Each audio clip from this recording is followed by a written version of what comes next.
Why the baddie always got kids? Huh?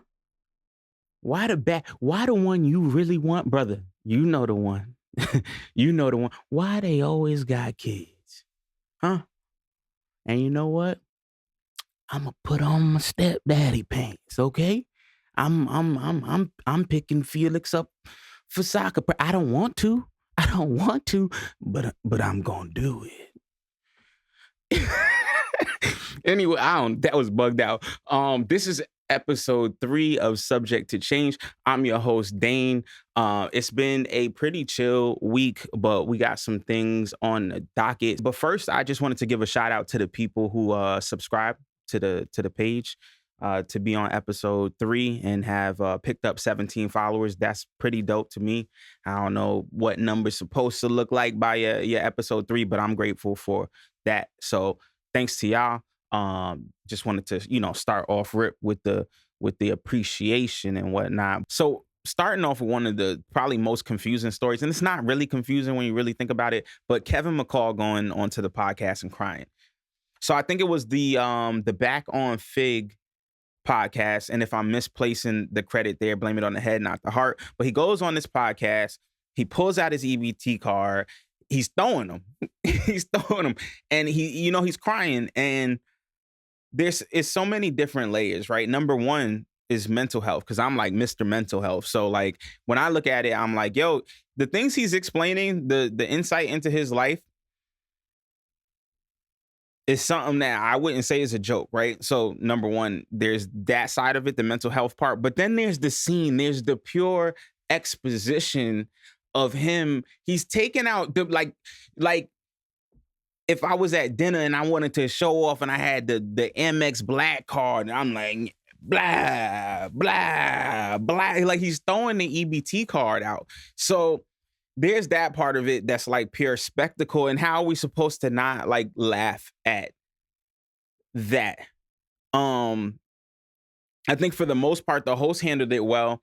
And I don't think it's anything to laugh about, but there is that exposition part of it. But then there's another layer that's like, okay, so like this is, if this is true, this, and we would say that this is true by any means, like we wouldn't just discredit him. There's a talk there about financial literacy for us in our community, right? And I think that there's a lot of layers to this. One thing is like, why does everything seem like a rollout these days? I think with social media and just all of these different mediums that we can reach out to people. I'm doing it on one now. It's just like there's so much contact with people, finding out who they really are or really aren't, that make things seem fake all the time because some things are staged and some things aren't. Like when I look at this, I want to say Black men's mental health, right? Like that's where I want to be. But then next I'm seeing him with Ray J.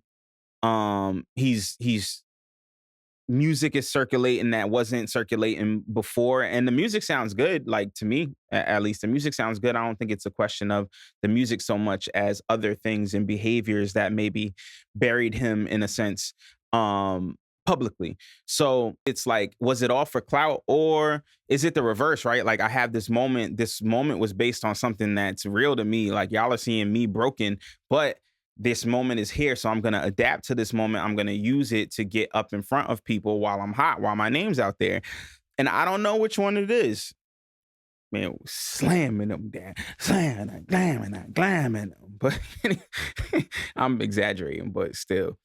This next one, we're going to cover this real quick because I don't even want to stay on this because of the subject matter. But a they're gonna cancel. A substitute teacher was fired from her job. It's going viral on TikTok. Basically, she was recording the students, but I think it was the commentary behind recording the students as well. Like it was a little weird, and it may or may not be worth saying. I don't know her sexual orientation or anything like that, but she presents more masculine, like tomboy. And so when the students come on the screen, girls, but like I think boys were mixed in. It doesn't matter. It's just like kids being kids walking down a hall, I think cheering or something like that. She goes, "Damn, shorty." Huh? What you mean, damn shorty? So even further than that, she says something, and I am misquoting it, number one, to tell you, but it was something along the lines of like, y'all gonna be my downfall. Like the sentiment was like, it felt like saying y'all attempting me and y'all gonna make me lose my job. It's weird activity. And then I guess that wasn't even her main, source of income. I think she was also a DSP, a direct support professional. So I guess they let her go too. And I mean, that's that. You just can't play like that. Anyways, getting into some music because, oh man, there's some music. There's some music to go over. So Dave from the UK dropped his album. It's called The Boy Who Played the Harp.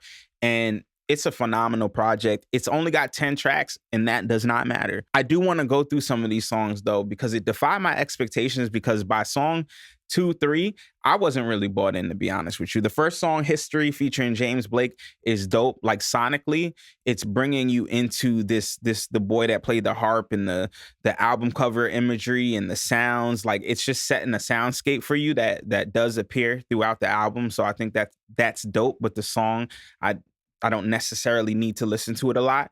By the second track has like Dave is really good at writing with substance, but I didn't necessarily like that song.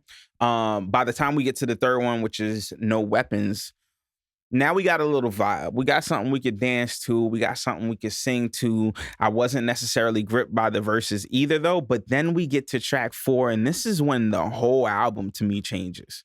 It's got Kano on it. If you don't know UK artists, to me, like, and people probably gonna be like, oh, you blah, blah, blah. But for me, he's like one of their legends, and he's like a Nas, like here, right? Like, and there is no equivalent for these two people to be swapped out in that way. But I'm just trying to give some semblance of what they would be here. And that's who I would put him as. He's a alien, though. He's an alien. His rapping. And you know the thing about grime, because he's a grime artist, right? Like he raps, but and it's all some type of rap, but he's a grime artist, and they rap over these crazy BPMs that you don't see us rapping to in America like that. So they have these really fast flows, but if you put them on slower songs, because of how the math works out and the beat and the vibe, they go insane. And Kano is one of those people, he goes insane. And this song is just so good on so many levels, right? Like I'm just looking down at the phone, just looking at the song, but it's like the best way to describe it, and it's not even the best way to describe it, but it's like when J. Cole wrote Let Nas Down, and then Nas answered back on the beat telling him like, you ain't let me down. It's like that, but it's multi-layered. So it's like Dave talking about his idol, right? And then Kano giving back, some of the pitfalls and the feelings, and Dave saying, hey, like, I know you're doing your Top Boy, your acting thing. You're a big actor. You're doing movies. I seen a Netflix movie with Kano in it, but like rap needs you too. And hearing some of Kano's lines about how the mics aren't for him anymore, the mics aren't for his generation, and just the back and forth and how it goes down a timeline, and it even goes into just talking, just chatting about women. It feels conversational, but not only does it feel conversational, the rap is just so, Kano is just he's an alien. Rain Dance I could have did without. I didn't think that this project needed a what they would call a girl song. And it's not your typical like girl song. I hate using that term, but I don't know another one. But this is just like, I didn't need it. Selfish is dope. My 27th Birthday is also a standout track. It's pretty much good from then on. The only other song I didn't really like was Fairchild, and it's not for what the context is about. Like Dave is giving us what he's known for, which is like real subject matter.